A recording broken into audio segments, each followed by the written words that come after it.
Ever wondered how medieval peasants became chess masters? The answer lies in the bustling taverns of the Middle Ages. These weren't just places for ale and gossip. They were surprising hubs of strategic gaming, where farmers and craftsmen transformed into skilled players. Medieval taverns were the true community centers of their time, serving as much more than just drinking establishments. During the day, these lively spaces hosted local meetings, business deals, and even court sessions. But what made them truly special was how they brought people from all social classes together under one roof. A merchant might share a gaming table with a farmer, while craftsmen and travelers swapped stories nearby. The tavern keeper or hosteler wasn't just serving drinks, they were unofficial community leaders who kept the peace, arranged lodging for travelers, and maintained these vital social spaces where chess and other strategic games flourished. The journey of board games through medieval taverns is a fascinating tale of cultural exchange. Initially, patrons played with simple game pieces made from river stones marked with basic symbols. But as trade routes expanded and travelers shared new games, taverns began keeping proper gaming sets. Chess pieces carved from wood or bone became prized tavern possessions. Innkeepers would carefully store these valuable sets, lending them out to trusted regulars.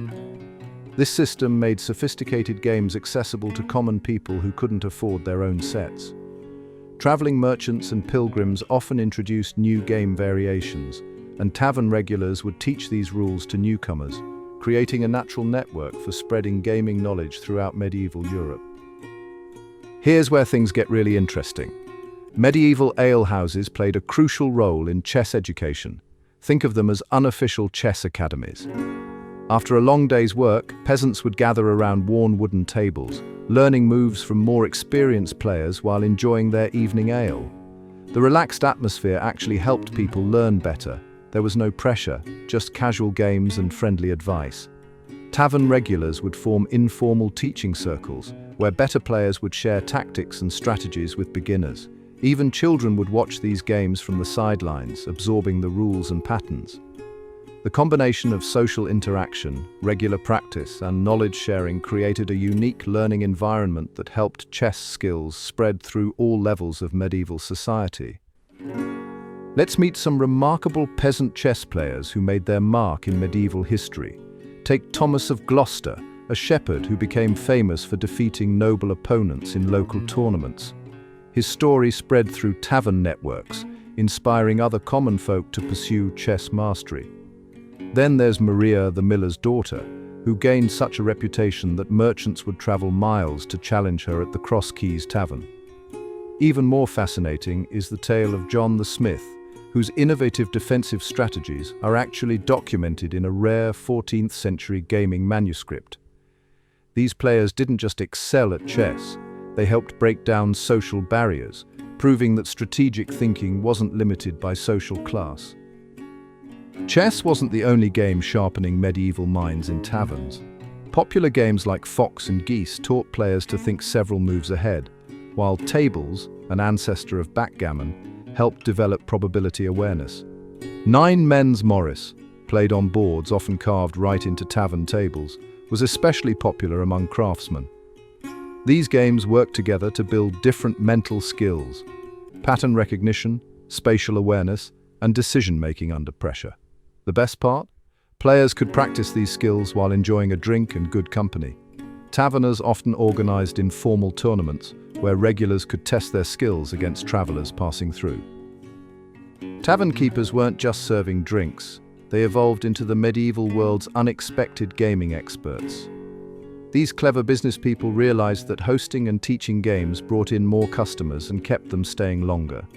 Many learned multiple game variations to keep their patrons entertained and even developed their own house rules. They became skilled at teaching newcomers, using simple explanations that helped peasants grasp complex strategies. Some tavern keepers even kept game records and collected strategy notes from traveling players, creating informal gaming libraries. They would match players of similar skill levels, organize casual tournaments, and mediate gaming disputes. This role made them respected figures in medieval gaming culture, bridging the gap between casual players and serious strategists. Chess in medieval taverns did something remarkable. It helped break down the rigid social barriers of the time. When a peasant and a merchant sat down for a game, their social ranks temporarily faded away, replaced by their skill at moving pieces across the board. We have records of nobles seeking out talented common players for matches, and some taverns became famous for hosting these cross-class gaming sessions.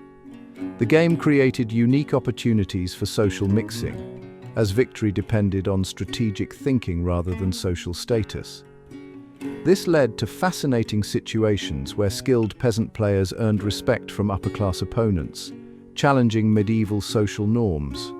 Some taverns even gained reputations as places where anyone could prove their worth through chess mastery. The evolution from casual tavern matches to organized tournaments is one of medieval gaming's most exciting developments. Local championships began as simple evening contests, with the winner earning bragging rights and maybe a free drink. But these humble beginnings grew into something bigger.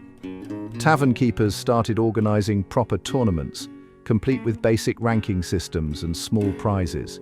They'd use chalkboards to track wins, and winners would earn special privileges like first choice of gaming tables.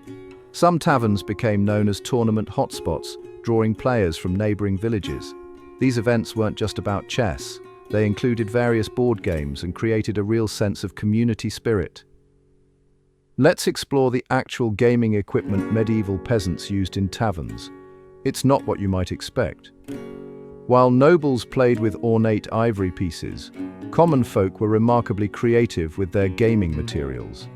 They often used carved wooden pieces, with chess pawns made from small logs and kings crowned by simple knife cuts. Some taverns kept communal sets made from clay or even repurposed bone, while boards were frequently just scratched into wooden tables. Players would mark different pieces using distinctive notches or colors from natural dyes.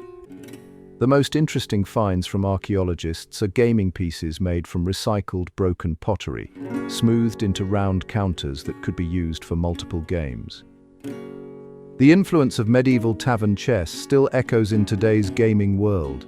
Modern pub chess clubs carry on this centuries-old tradition, creating spaces where people from all walks of life can enjoy casual games. Just like their medieval counterparts, today's pub chess scenes help break down social barriers and make the game more accessible. Many modern chess cafes and gaming bars draw direct inspiration from medieval taverns, combining strategic gaming with social atmosphere. What's fascinating is how this medieval approach to learning, casual, social, and pressure-free, has proven to be incredibly effective for teaching complex games.